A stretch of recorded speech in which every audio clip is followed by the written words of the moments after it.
আপনারা জানেন সম্প্রতি মধ্যপ্রাচ্যে সৌদি আরবে বিভিন্ন অকারেন্স বেড়ে যাচ্ছে। আমাদের প্রবাসী বাংলাদেশি নিরীহদেরকে একটি চক্র অপহরণ করে মুক্তিপণ দাবি করছে। আসলে সৌদি বাংলাদেশের রাষ্ট্রদূত মহোদয় এবং কনসাল জেনারেল সহ প্রবাসী বাংলাদেশি যারা এখানে পুরানো আছে তারা কিন্তু তাদের বিবৃতি দিয়েছে। আমি আরটিভির মাধ্যমে জানাতে চাই অতি দ্রুত যেন তাদেরকে আইনের আওতায় এনে 40 লক্ষ প্রবাসী বাংলাদেশিদের যে কর্মসংস্থান নষ্ট হতে যাচ্ছে তাদের অতি দ্রুত এটি ব্যবস্থা নেয় সে প্রত্যাশা করছেন প্রবাসী বাংলাদেশি সহ কনসাল জেনারেল মাননীয় রাষ্ট্রদূত। আমি সরাসরি চলে যাচ্ছি, তাদের বিবৃতিতে আমার সঙ্গেই থাকুন। সৌদি নীতি নির্ধারক ওনারা বিষয়টা সম্বন্ধে অবগত এবং এই বিষয়ের বর্তমান সমস্যা কি এবং ভবিষ্যৎ কি ঝুঁকি আছে এটি সম্বন্ধে অবহিত। এবং আপনারা জানেন যে সৌদিতে নিরাপত্তা ব্যবস্থা খুবই উন্নত। আপনার যদি একটা ছবি তারা পায় তাহলে আপনার কর্মকাণ্ড সম্বন্ধে তারা তথ্য বের করতে পারবে সিস্টেম থেকে। তো আমি যতটুকু জানি তারা এই ধরনের প্রক্রিয়ার মধ্যে আছে।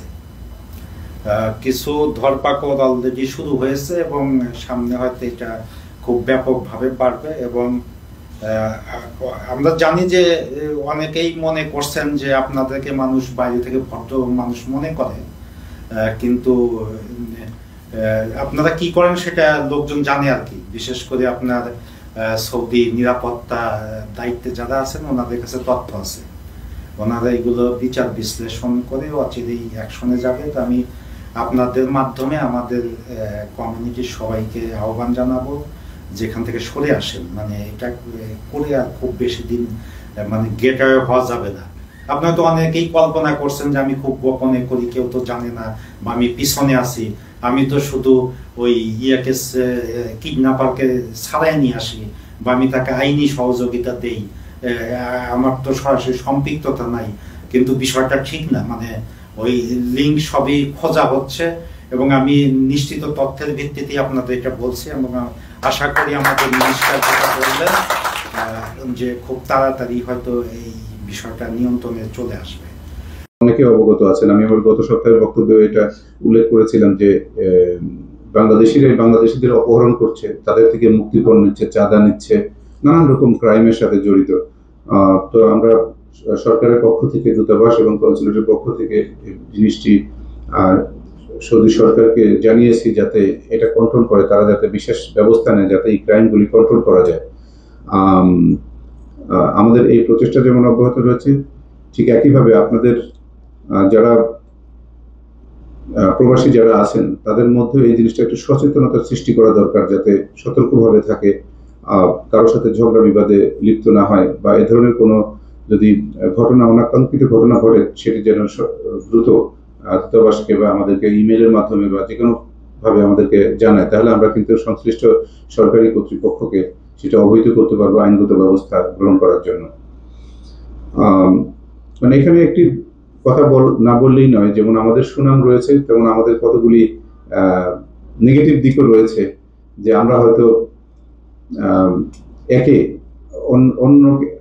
অন্যান্য দেশিরা যেমন করে যে একে অন্যকে সহায়তা করে, আমাদের কিন্তু দেখা যায় প্রবাসীদের মধ্যে একটা প্রবণতা যে শুধু নিজেই উপরে উঠবো, আমার সঙ্গীকে, আমার প্রতিবেশীকে, আমার ভাইকে সাথে নিয়ে উঠতে চাই। বছর 2024-এ 5 আগস্টের পরে বাংলাদেশ থেকে বিভিন্ন পন্থায়, ভিসা বলেন, ওমরা বলেন, ভিজিট বলেন, বাংলাদেশ থেকে অবৈধভাবে বিশ্বের বিভিন্ন দেশে, মধ্যপ্রাচ্য সহকার সৌদি আরবে প্রচুর বাংলাদেশি কর্মী সৌদি আরবে এসেছেন, মধ্যপ্রাচ্য সহকার। তার মধ্যে আমরা খেয়াল করছি বেশ কিছু ছেলেবেলে সৌদি আরবে কোনো কাজকর্ম করে না, এরা সারা রাত আড্ডা মারবে, দিন হলে ঘুম যাবে এবং বিভিন্ন ক্রাইমের সাথে এরা ক্রাইম করছে এবং বিভিন্ন অবৈধ পন্থায় পয়সা কামানোর চিন্তাধারা করছে।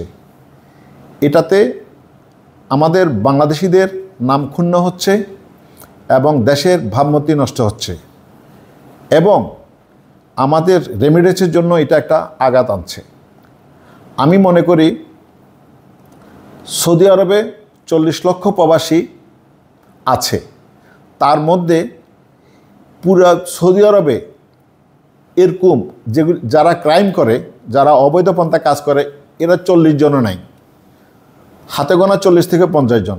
আমি মনে করি বাংলাদেশ দূতাবাস রিয়াদে আছে, জেদ্দায় আছে, ওনারা সামাজিকভাবে আমাদেরকে নিয়ে বা যারা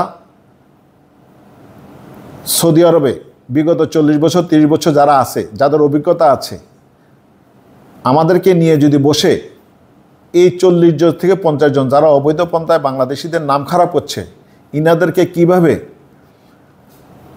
সৌদি নিয়ম কানুনের মাধ্যমে, এদেরকে সৌদি আইনের মাধ্যমে এনে এদেরকে ধরে বাংলাদেশে ফেরত পাঠানো যায়, তাহলে আমি মনে করি বাংলাদেশে এই যে 40 লক্ষ প্রবাসীদের, এবং আমি প্রবাসীদের অনুরোধ করব যে এই চক্রে এই সাথে যারা জড়িত আছে, এই দুষ্কৃতিকারী যারা আছে, এদেরকে যদি আপনারা কেউ জেনে মানে এদেরকে খোঁজ পেয়ে থাকেন বা এদেরকে আপনারা চিহ্নিত করতে পারেন, তাহলে আমাদের দূতাবাসের এবং কনসুলেটে এদের আপনারা ওনাদের এই তথ্য দিবেন, তথ্য দিয়ে এই করবেন, এবং এই সৌদি আরবের আইনশৃঙ্খলা রক্ষাকারী বাহিনীকেও দিবেন, যাতে এরা দ্রুত তাদেরকে আইনের আওতায় নিয়ে আসা যায়। আমরা সব প্রবাসীকেও সতর্ক থাকতে বলবো। নিরীহ অনেক প্রবাসী এখন তাদের অপহরণ করে, তাদের কাছ থেকে মুক্তিপণ নেওয়া হচ্ছে, তাদের নির্যাতন করে, তাদের পরিবারকে ভিডিও পাঠিয়ে তাদের কাছ থেকে বাংলাদেশে অর্থ আদায় করা হচ্ছে। এখানে মানে আপনার এখানে এসেই যে তাদের নির্যাতনের সেই চিত্র, ভয়ানক অবস্থা। তো এর থেকে পরিত্রাণ পাওয়ার জন্য আমরা বাংলাদেশ সরকার এবং সৌদি সরকার এবং আমাদের বিশেষ করে আমাদের বাংলাদেশ রিয়াদের দূতাবাস এবং কনসুলেট অফিস, এদেরকে আমরা এই ব্যাপারে আরও তৎপর হওয়ার জন্য অনুরোধ করব। ধন্যবাদ। সম্প্রতি অপহরণটা বৃদ্ধি পেয়েছে, এটা অতীতে ছিল না। এটা আমাদের দেশের জন্য, জাতির জন্য একটা বিশাল ভাবমূর্তি, খারাপ ভাবমূর্তি।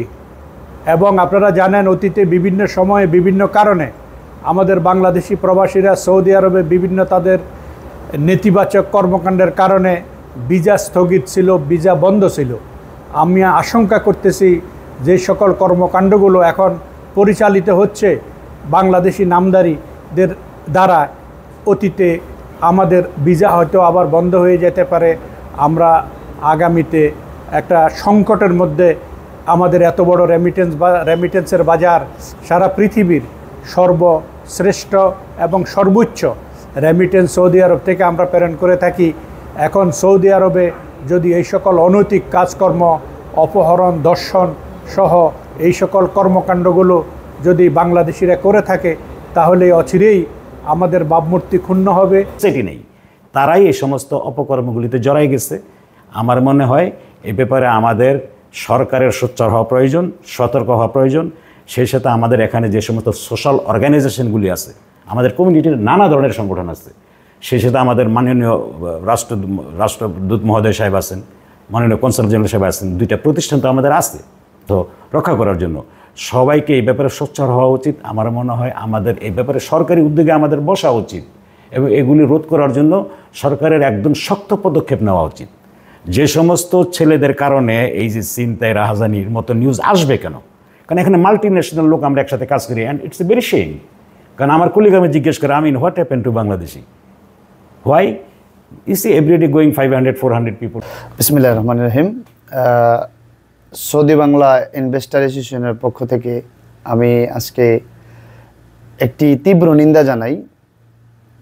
বর্তমানে যে সৌদি আরব, মধ্যপ্রাচ্যের ভিতরে আমাদের সবচেয়ে বড় শ্রমবাজার যে সৌদি আরব, এই সৌদি আরবের মতো জায়গায় যে অপহরণ, ছিনতাই, চুরি, ডাকাতি যে শুরু হয়েছে, তার দিকে আমাদের যেরকম 2008 অথবা 10-এর দিকে যেরকম ভিসা বন্ধ ছিল, এরকম প্রক্রিয়াধীন কিন্তু আমরা সামনের দিকে হাঁটতেছি।